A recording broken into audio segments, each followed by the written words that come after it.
नमस्कार विद्यार्थी मित्रांनो, आपल्या चॅनलवर तुमचं खूप खूप स्वागत आहे। आज मी इयत्ता 10वी विषय इतिहास व राज्यशास्त्र हा पद्माचा प्रिलिम्स क्वेश्चन पेपर एक्सप्लेन करणार आहे। वेळ आहे 2 तास, पेजेस आहेत 8 आणि पेजेस आहेत 4 आणि गुण आहेत 40।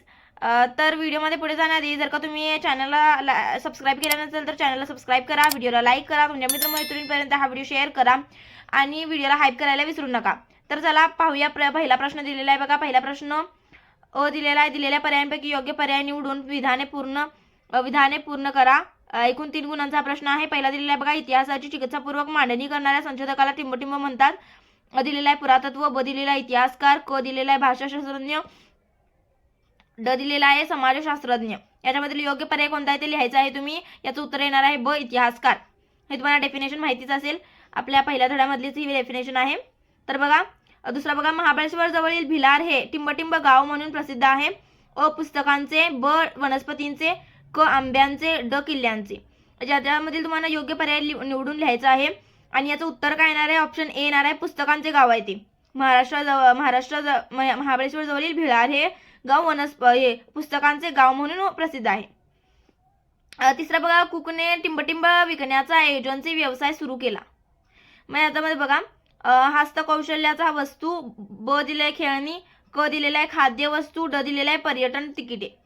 मग याचं योग्य उत्तर कोणतं आहे ते तुम्ही लिहायचं आहे। एकूण गुण असणार आहेत, हिला पण प्रत्येक प्रश्नाच्या उत्तरासाठी 1 गुण असणार आहे आणि एकूण असे तुम्हाला 3 गुण मिळणार आहेत आणि या तिसऱ्याचं उत्तर येणार आहे ड पर्यटन तिकिटे। तर चला व्हिडिओचा म्हणजे दुसरा प्रश्न बघूया। ब प्रत्येक गटातील चुकीची जोडी ओळखून लिहा। एकूण 3 गुणांचा हा प्रश्न आहे। 3 प्रश्न दिलेले असणार आहेत, ते तुम्ही तिन्हीच्या तिन्ही सोडवायचे आहेत। पहिला बघा गट त्यामध्ये पहिला बघा, George William Frederick Hegel, reason in history. दुसरा Leopold von Ranke, the theory and practice of history. तिसरा दिला आहे Herodotus, the histories, Karl Marx, discourse on the method. याच्यामध्ये तुम्हाला चुकीची जोडी कोणती आहे ते ओळखायचं आहे आणि तुम्हाला तिथं उत्तर लिहायचं आहे। याचं उत्तर काय येणार आहे? चौथा, Carl Marx, discourse on the method. त्यानं कोणतं लिहिलेला होता? दास कॅपिटल हा लिहिलेला होता ग्रंथ आणि डिस्कोर्स ऑन द मेथड हे रेने देकार्त याने लिहिलेलं आहे। याचं उत्तर काय येणार? कार्ल मार्क्स येणार। पुढील प्रश्न बघा, पहिला दिलेला आहे त्यामधील दुसऱ्यामधील पहिला बघा, लाल किल्ला उदयपूर, 2 दिलेला आहे जंतर मंतर जयपूर, तिसरा दिलेला आहे बुद्धेश्वर मंदिर तंजावर, 14 दिलेला आहे कॅपिटल कॉम्प्लेक्स चंडीगड। याच्यामधील योग्य कोणतं आहे ते उत्तर तुम्ही लिहायचं आहे। चुकीची जोडी कोणती आहे ते तुम्हाला लिहायची आहे। बघा तिसरा बघा, त्यामधील दिलेला आहे गट मधील बघा, पहिला मल्लखांब शारीरिक कसरतीचे खेळ, दुसरा दिलेला आहे वॉटर पोलो पाण्यातील खेळ, स्केटिंग साहसी खेळ, बुद्धिबळ मैदानी खेळ। याच्यामधील उत्तर काय येणार आहे? बुद्धिबळ, कारण की हे कोणता आहे? बैठे खेळ आहे आणि इथं मैदानी खेळ दिलेला आहे। मैदानी खेळ हे येणार नाहीये, म्हणून हे चुकीची जोडी असणार आहे चौथा। याच्यामधील तुम्हाला उत्तर लिहायचं आहे आणि प्रत्येकी 1-1 गुण आहे, तुम्हाला तिन्हीच्या तिन्ही लिहायचे। पुढील प्रश्न पाहूया आपण।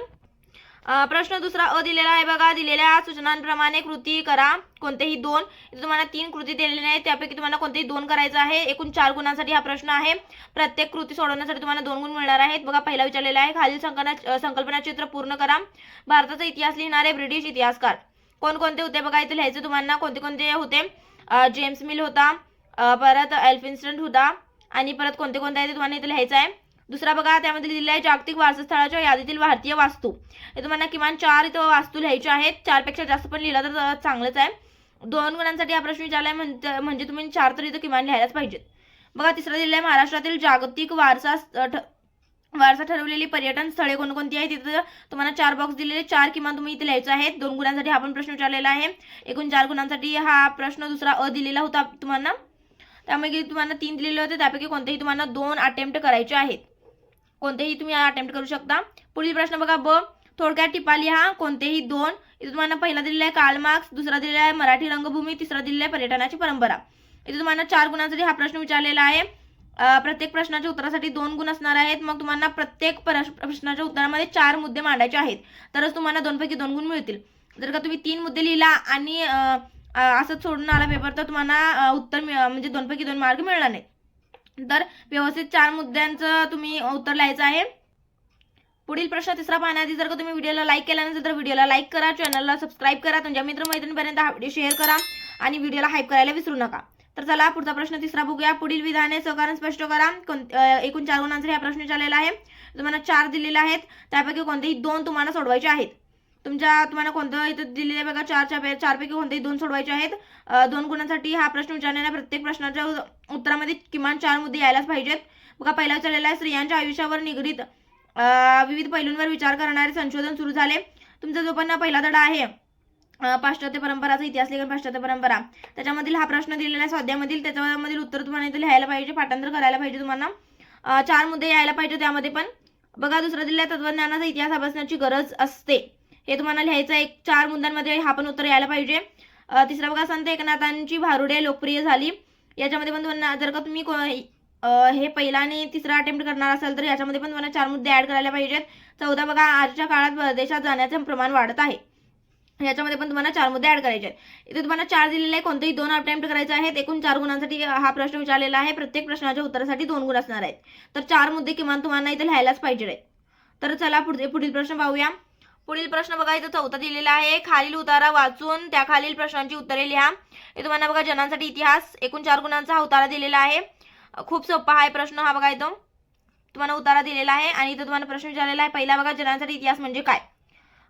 इथं तुम्हाला उत्तर लिहायचं, जनांसाठी इतिहास म्हणजे काय असणार आहे, उपयोजित इतिहास लेखन, ते लिहायचं इथे उत्तर.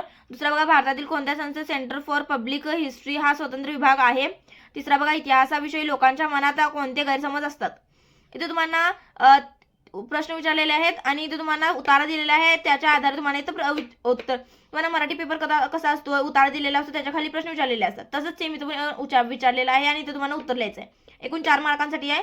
पहिल्या प्रश्नाच्या उत्तराला 1 मार्क असणार आहे, दुसऱ्या प्रश्नाच्या उत्तराला 1 मार्क असणार आहे आणि तिसऱ्या प्रश्नाच्या उत्तराला 2 मार्क असणार आहेत. तर व्यवस्थितपणे हा प्रश्न सोडवा. पुढील प्रश्न बघा, 5वा पाहूया. खालील प्रश्नांची सविस्तर उत्तरे लिहा. कोणतेही 2, इथे तुम्हाला 4 दिलेले आहे, कोणतेही 2 अटेम्प्ट करायचे आहेत. एकूण गुण असणार आहेत 6. प्रत्येक प्रश्नाच्या उत्तरासाठी तुम्हाला 3 गुण मिळणार आहेत. मग इथे तुम्हाला किमान 6 मुद्दे लिहायलाच लागणार आहेत, तरच तुम्हाला पैकीच्या पैकी गुण मिळतील. बघा, स्त्रीवाद इतिहास लेखन म्हणजे काय. इथे तुम्हाला सीमाद भोवा याची तुम्हाला भूमिका लिहायची आहे. त्याने काय काय केलं, कसं कसं झालेलं, ते सगळे टप्पे इथे तुम्हाला लिहायचे. दुसरा बघा, उपयोजित इतिहासाचा वर्तमान काळाशी कसा सहसंबंध असतो हे तुम्हाला स्पष्ट करायचं. 6 मुद्दे यायला पाहिजे आपण प्रश्नाच्या उत्तरामध्ये. तिसरा बघा, मैदानी खेळ व बैठे खेळ यांच्यातील फरक स्पष्ट करा. हा खूप सोपा प्रश्न आहे. इथे तुम्हाला 6 मुद्दे ऍड करून हा पण फरक स्पष्ट करायचा आहे. 14 बघा, ग्रंथालय व्यवस्थापन का महत्वाचे आहे. हे तुम्हाला यामध्ये पण 6 मुद्दे यायलाच पाहिजे, तरच तुम्हाला पैकीच्या पैकी गुण मिळतील. पुढील प्रश्न पाहूया. 6वा बघा, दिलेल्या पर्यायापैकी योग्य पर्याय निवडून विधाने पूर्ण करा. हा आपला जो पण नेक्स्ट पार्ट चालू होणार आहे तो राज्यशास्त्राचा असणार आहे. तो पाहण्याआधी जर का तुम्ही व्हिडिओला लाईक केला नसेल तर व्हिडिओला लाईक करा, चॅनलला सबस्क्राईब करा, तुमच्या मित्रमैत्रिणींपर्यंत हा व्हिडिओ शेअर करा आणि व्हिडिओला हाईप करायला विसरू नका. तर चला पुढचा प्रश्न बघूया. त्यामधील 6वा दिलेल्या पर्यायापैकी योग्य पर्याय निवडून विधाने पूर्ण करा. पहिला बघा, लोकशाहीचा गाभा म्हणजे टिंबटिंब. पहिला अ दिलेला बघा, प्रौढ मताधिकार. ब, सत्तेचे विकेंद्रीकरण. क दिलेला आहे, राखीव जागांचे धोरण. ड दिलेला आहे, न्यायालयीन निर्णय. एकूण 2 गुणांचा प्रश्न आहे. तुम्हाला 2 दिलेले आहेत, ते दोन्हीचं पण प्रश्न उत्तर तुम्हाला लिहायचं आहे. याचं उत्तर काय येणार आहे, ब, सत्तेचे विकेंद्रीकरण. दुसरा बघा, लोकशाहीमध्ये टिंबटिंब निवडणुकीत सामील होऊन सत्तेत प्रवेश करतात. अ दिलेला राजकीय पक्ष. ब दिलेला न्यायालय. क दिलेला सामाजिक संस्था. व ड दिलेल्या वरीलपैकी नाही. याचं उत्तर काय येणार, अ, राजकीय पक्ष. राजकीय पक्ष काय करतात, निवडणुकीत सामील होऊन सत्तेत प्रवेश करतात. हे तुम्हाला उत्तर लिहायचं आहे. पुढील प्रश्न पाहूया आपण.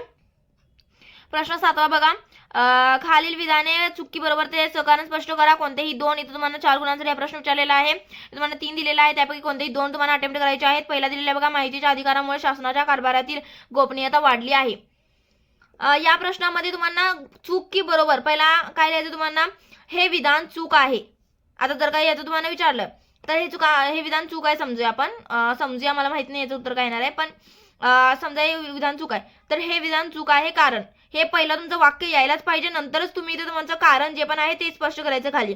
जर का तुम्ही ते लिहिला नाही आणि फक्त कारण स्पष्ट केलं तर तुमचं इथं 1 मार्क जाणार आहे. ते पहिल्या हे विधान चूक की बरोबर आहे हे लिहिण्यासाठी तुम्हाला 1 मार्क असतो. तर तिथं तुम्ही व्यवस्थितपणे लक्ष द्या आणि खाली तुमचं जे पण कारण आहे ते स्पष्ट करायचं आहे तुम्ही. पुढील प्रश्न बघा, त्यामधील 2 विशिष्ट प्रसंगी निवडणूक आयोग एखादा मतदार संघात पुन्हा निवडणुका घेतात. तिसरा दिलेला बघा, राजकीय पक्ष शासन व जनता यांच्यातील दुवा म्हणून काम करतात. हे तुम्हाला 3 दिलेले आहे, त्यापैकी कोणतेही 2 अटेम्प्ट करायचे आहे. एकूण 4 गुणांसाठी प्रश्न विचारलेला आहे. प्रत्येक प्रश्नाच्या उत्तरासाठी 2 गुण असणार आहेत, म्हणजे तर किमान 4 मुद्दे यायला पाहिजेत. पुढील प्रश्न बघा, प्रश्न 8वा अ दिलेला आहे. खालील संकल्पना स्पष्ट करा. कोणतेही 1 गुण असणार आहेत. 2 पहिला बघा, प्रादेशिकता आणि दुसरा आहे भ्रष्टाचार. यामधील तुम्हाला प्रादेशिकता किंवा भ्रष्टाचार यामधील कोणतेही 1 तुम्हाला लिहायचं आहे. एकूण गुण असणार आहेत 2, म्हणजे इथे तुम्हाला 4 मुद्दे तर लिहायलाच पाहिजे आहेत प्रश्नाच्या उत्तरामध्ये. बघा दुसरा दिलेला आहे ब, दिलेल्या सूचनांप्रमाणे कृती करा कोणतेही एक. इथे तुम्हाला 2 आकृत्या देणार आहे, 2 प्रश्न, त्यामध्ये तुम्हाला कोणतेही एक सोडवायचे आहे. एकूण गुण असणार आहे 2. आता बघा लोकप्रतिनिधीची गुणवैशिष्ट्य, इथे तुम्हाला गुणवैशिष्ट्य कोणकोणते असणार आहे ते लिहायचे आहेत. 4 इथं तुम्हाला मुद्दे असायला पाहिजे इथं पण. पुढील प्रश्न बघा, खालील संकल्पना चित्र पूर्ण करा. महिलांच्या स्वातंत्र्यासाठी व विकासासाठी झालेले कायदे, इथे तुम्हाला 4 कायदे लिहायचे आहेत. कोणकोणते कायदे आहेत तुम्हाला माहितीच आहे की कोणकोणते कायदे असणार आहेत. हुंडा प्रतिबंधक असणार आहे, वडिलांच्या व पतीच्या संपत्तीत महिलांसाठी वाटा असणार आहे, लैंगिक अत्याचाराविरुद्ध संरक्षण देणारा कायदा असणार आहे, आणि परत घरगुती अत्याचार प्रतिबंधक कायदा हे असणार आहे याचं उत्तर. म्हणजे तुम्हाला स्पष्टपणे व्यवस्थितपणे लिहायचं आहे. इथं एकूण 2 गुणांसाठी हा पण प्रश्न आहे, तुम्ही हे अटेम्प्ट करा किंवा हे अटेम्प्ट करा, दोन्हीपैकी कोणतेही एक तुम्ही अटेम्प्ट करायचा आहे. एकूण 2 गुणांसाठी हा प्रश्न विचारलेला होता. पुढील प्रश्न बघा, 9वा शेवटचा प्रश्न आहे हा. खालील प्रश्नांची थोडक्यात उत्तरे लिहा, कोणतेही एक गुण असणार आहेत 2. तुम्हाला 2 प्रश्न दिलेले आहेत, त्यापैकी कोणतेही तुम्हाला एक अटेम्प्ट करायचा आहे. एकूण 2 गुणांसाठी हा प्रश्न विचारलेला आहे, म्हणजे इथं पण तुम्हाला 4 मुद्दे असायलाच पाहिजेत. पहिला बघा, निवडणूक आचारसंहिता म्हणजे काय हे स्पष्ट करा. दुसरा दिलेला, भारतातील पक्ष पद्धतीच्या स्वरूपात कोणते बदल झाले आहेत. याच्यामध्ये तुम्हाला कोणतेही एक अटेम्प्ट करायचं आहे. तर तुम्ही इथं उत्तर कोणतं पण एक लिहू शकता. 4 मुद्दे ऍड करून व्यवस्थितपणे हा सुटसुटीत पेपर लिहायचा आहे, आणि प्रत्येक प्रश्न नवीन पेजवर तुम्ही सोडवायचा आहे, कारण की याच्यानं तुमचं एक पॉझिटिव्ह इम्प्रेशन त्या शिक्षकांवर पडत असतो. तर सुटसुटीत व्यवस्थितपणे नीटनेटका पेपर लिहा. व्हिडिओ शेवटपर्यंत पाहण्यासाठी धन्यवाद. जर का तुम्ही व्हिडिओला लाईक केला नसेल तर व्हिडिओला लाईक करा, चॅनलला सबस्क्राईब करा, तुमच्या मित्रमैत्रिणींपर्यंत हा व्हिडिओ शेअर करा, आणि व्हिडिओला हाईप करायला विसरू नका. धन्यवाद.